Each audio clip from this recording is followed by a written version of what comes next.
അതിന് മുകളിൽ കെട്ടിയിട്ടിട്ട് പുളിയുറുമ്പിന് കൂടിങ്ങനെ ബെത്തറും എൻ്റെ ഹൃദയം ഇങ്ങനെ പുറത്തേക്ക് വന്നു. അതായത് 18 വർഷം കിട്ടാത്ത സ്നേഹത്തിൻ്റെ പ്രശ്നങ്ങളൊക്കെ അവരൊറ്റ പ്രവൃത്തിയിൽ ഞാൻ മറന്നു. 4 മക്കളെ 100 പവൻ കൊടുത്ത് സ്വർണം കൊടുത്ത് കല്യാണം കഴിപ്പിച്ച മനുഷ്യൻ. ജീവിതത്തിലെ ഏറ്റവും മനോഹരമായ കാലഘട്ടം ഏതാണെന്നറിയാം? അച്ഛനും അമ്മയും ജീവനോടുള്ള കാലഘട്ടം. അത് നഷ്ടപ്പെട്ടു പോയവരോട് ചോദിച്ചാലേ അത് മനസ്സിലാവും. നമ്മളെത്ര വലുതായാലും നമ്മുടെ പാരൻസ് ഉണ്ടല്ലോ, ഇപ്പം നമ്മുടെ പാരൻസ് അവർ വീട്ടിലുണ്ടാവുക, ഉമ്മറത്തിങ്ങനെ ഉണ്ടാവുക, ഒരു ചാരുകസേരയിൽ ഒരു മനുഷ്യനെ കിടക്കുന്നില്ലേ? ഏത് നിങ്ങളുടെ ഗ്രാൻഡ് ഫാദർ അല്ലെങ്കിൽ ഞങ്ങളുടെയൊക്കെ ഫാദർ ഒരു ആരോഗ്യമൊന്നും ഇല്ലാത്ത അവിടെ കിടക്കുന്നുണ്ടാവുന്ന മനുഷ്യനായിരിക്കും. നമ്മൾ വിചാരിക്കും അദ്ദേഹം എന്താണ് നമ്മൾ എഴുന്നേൽപ്പിച്ച് കൊണ്ടുപോകുന്ന ആളെ. പക്ഷേ ആ മനുഷ്യൻ അവിടുന്ന് മരിച്ചു പോകുമ്പോഴാണ് ആ ശൂന്യത നമുക്ക് അനുഭവപ്പെടുക. ശരിക്കൊരു ശൂന്യത. ഫാദർ പോയപ്പോഴാണ് എനിക്കത് മനസ്സിലായത്. ഈ പ്രകടിപ്പിക്കാത്ത സ്നേഹം സ്നേഹമല്ല എന്ന് പറയാം. നമ്മൾ സ്നേഹം അങ്ങനെ ഉള്ളിൽ കൊണ്ട് നടക്കുന്ന ഈ തലമുറയിലൊന്നും അങ്ങനെയല്ല. സ്നേഹം പ്രകടിപ്പിക്കുന്നുണ്ട്. അതിൻ്റെ ഉദാഹരണങ്ങളാണ് ഇരിക്കുന്നവരൊക്കെ. അപ്പം എൻ്റെയൊക്കെ ഫാദർ എന്നെ ഉള്ളിൽ സ്നേഹം പിടിച്ചു വെച്ചിട്ട് തരാതെ കൊണ്ട് നടത്തും. പക്ഷെ എനിക്ക് മക്കളായപ്പോൾ എൻ്റെ മക്കളെ എൻ്റെ ഉപ്പ സ്നേഹിക്കുന്ന കണ്ടപ്പോഴാണ് ഞാൻ ഇങ്ങനെയൊക്കെ സ്നേഹിക്കാൻ പറ്റൂലേ എന്ന് ചോദിച്ചപ്പോൾ എൻ്റെ ഉപ്പ പറയുന്നത് അത് ഉപ്പ വളർത്തിയത് അങ്ങനെയായിരുന്നു. പറങ്കിമാവിൻ്റെ മുകളിൽ പറങ്കിമാവെന്ന് പറഞ്ഞാൽ അറിയോ? കശുവണ്ടിയുടെ അതിൻ്റെ മുകളിൽ കെട്ടിയിട്ടിട്ട് പുളിയുറുമ്പിന് കൂടിങ്ങനെ ബെത്തറും. ആര്? എൻ്റെ വല്യപ്പ. എൻ്റെ ഉപ്പ മഹാനായിരുന്നുകൊണ്ട് ആ കഴിവൊക്കെ എനിക്കും കൈമാറി. ഇനി ഞാൻ എന്ത് ചെയ്യണം? പുളിയുറുമ്പ് അന്ന് ജീവനോടില്ല, അത് കൈമാറാൻ നടക്കില്ല. ഉള്ളിലിങ്ങനെ എനിക്ക് എൻ്റെ ഉപ്പയുടെ ഒരു ഉദാഹരണം ഓർമ്മയുണ്ട്. 10-18 വയസ്സ് വരെ ഞാൻ ഈ ഉപ്പയെ ഒരു എന്തായാലും പറയുക, ഒരു ശത്രു പോലെയൊക്കെ കണ്ടിരുന്നത്. എന്ന് വെച്ച് കഴിഞ്ഞാൽ എപ്പോഴും ദേഷ്യപ്പെടുന്ന, എപ്പോഴും അലറുന്ന, ദേഷ്യപ്പെടുന്ന, തല്ലുന്ന ഒരു മനുഷ്യൻ. പക്ഷേ ഈ മനുഷ്യന് സ്നേഹം ഉണ്ടെന്നൊന്നും അറിയില്ലെന്നേ. ഉപ്പ മീൻ കച്ചവടക്കാരനായിരുന്നു. വലിയ മീൻ കയറ്റി വയ്ക്കുന്ന കമ്പനിയൊക്കെയാണ്. ഒരു ദിവസം ഞാൻ കോളേജിൽ പഠിക്കുന്ന സമയത്ത് വൈകിട്ട് STD ബൂത്തിൽ വർക്ക് ചെയ്യുന്നുണ്ട്. STD ബൂത്ത് അന്ന് കോയനിട്ട് വിളിക്കുന്ന ബൂത്തൊക്കെ.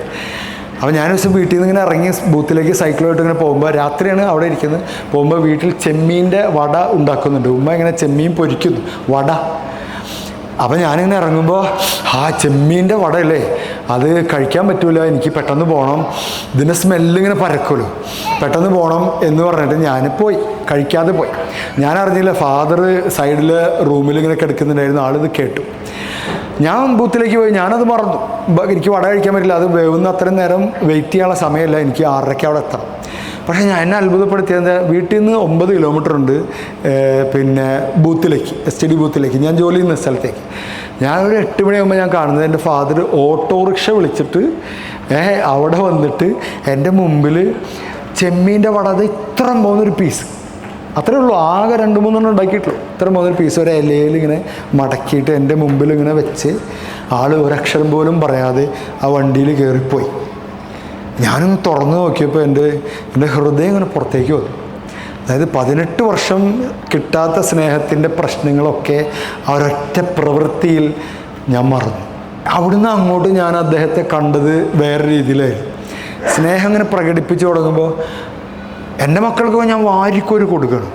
നിങ്ങൾക്കൊക്കെ വാരിക്കോരി കിട്ടണ്ടാവും. നിങ്ങളുടെ ഫാദറിന് കിട്ടിയിട്ടുണ്ടാവില്ല, നിങ്ങളുടെ ഉമ്മാക്കും ചിലപ്പോൾ കിട്ടിയിട്ടുണ്ടാവില്ല.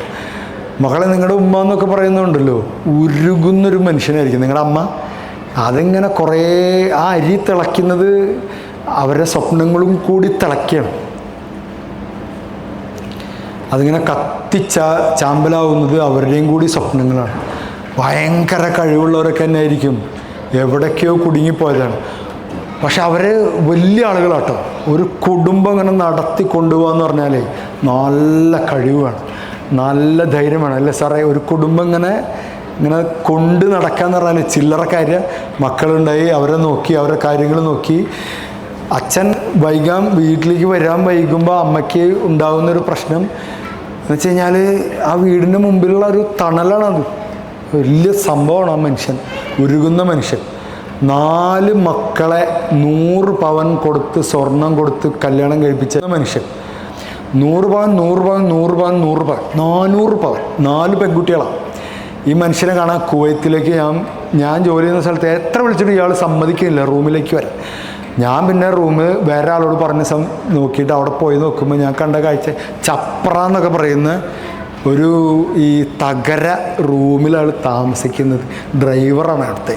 ഞാൻ കാണുമ്പോൾ ലുങ്കി മുണ്ട് കൊടുത്തിട്ട് അയാൾ നിലത്തിരുന്നിട്ട് ചീഞ്ചട്ടിയിൽ ഈ കുബൂസ് ഇങ്ങനെ ആ കറി ഇങ്ങനെ മുക്കി വടിച്ച് കഴിക്കുക. പുറകിൽ നിന്ന് ഞാൻ കാണുന്നത് 400 പവൻ സ്വർണം കൊടുത്ത് കല്യാണം കഴിപ്പിച്ച മനുഷ്യനാണ്. ആളെ വീട്ടിൽ AC ഉണ്ട്, TV ഉണ്ട്, എല്ലാം ഉണ്ട്. ഉരുകണം.